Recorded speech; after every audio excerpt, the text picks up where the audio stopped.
Now Bhishma, if you remember, and those of you that this is the first time, let me tell you, Bhishma has lived a life of self-sacrifice all his life.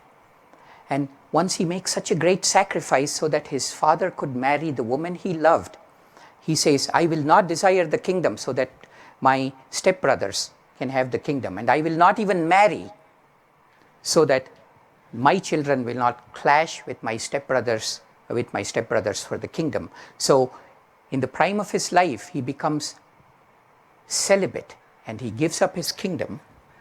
And because of that, his father and the gods grant him a very unusual power. Once again, Mahabharata, what would you do? If somebody came to you and said, choose what you want. I'll give you one gift, choose what you want. Now, there's always somebody in the room that says, well, my gift is that I have 2 more gifts. So there's always people like that. But other than that, what would you choose? Wealth, health, prosperity, perhaps even peace of mind? You're a little more elevated. What would you choose? You know what Bhishma chose? He said, please grant me the gift to choose the time and manner of my own death. Now think for a moment what an extraordinary gift it would be if suddenly all of you had that gift today. We don't control how we come into this earth. We can only control how we live our lives. But as we get older, the specter of death looms, and perhaps for many people in old age is spent in worrying, how will I die? So Bhishma says, let me choose the manner and time of my death. So lying there on the bed of arrows with the fountain of the holy Ganges Ganga water in his mouth, Bhishma says, I wish to die now. And immediately from Manasarovar, the holy lake, 2 divine swans come down and they say, Bhishma, this is not an auspicious time. The auspicious time is on the solstice, when the sun begins its northward journey after entering the constellation of Cancer. That is 66 days from now. Please wait. And so Bhishma says, yeah, I'll wait. And so here is this patriarch doomed to watch the battle between his 2 sets of grandchildren lying on a bed of arrows. How strange are the ways of God. But then Mahabharata, I told you, has a deeper meaning. So let's look at that inner meaning. We already saw Arjuna is our quality of self-discipline, fiery self-control, enthusiasm. Karna, whom you haven't met yet in the battle, but soon you will, is the opposite, the quality of attachment. Duryodhana, who wants the throne, desire. Yudhishthira, who is entitled to the throne, is our quality of expansiveness, calmness. Think of it as servicefulness, putting others first. That is Yudhishthira.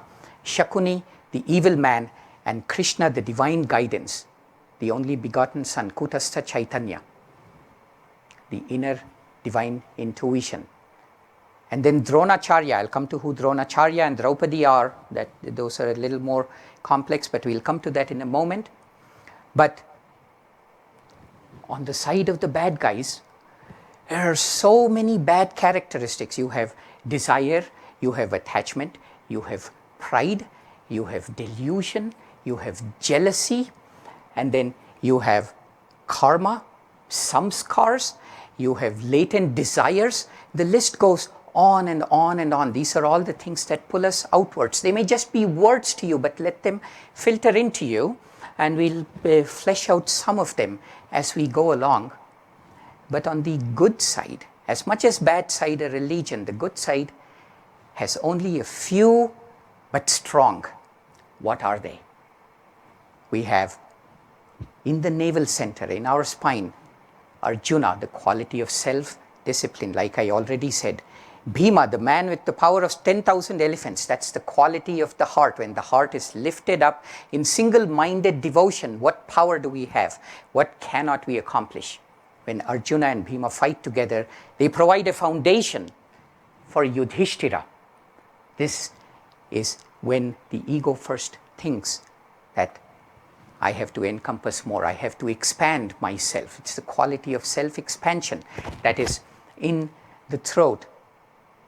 The stronger, the more disciplined we are, the more our heart is open to a higher reality, the more expansive we get.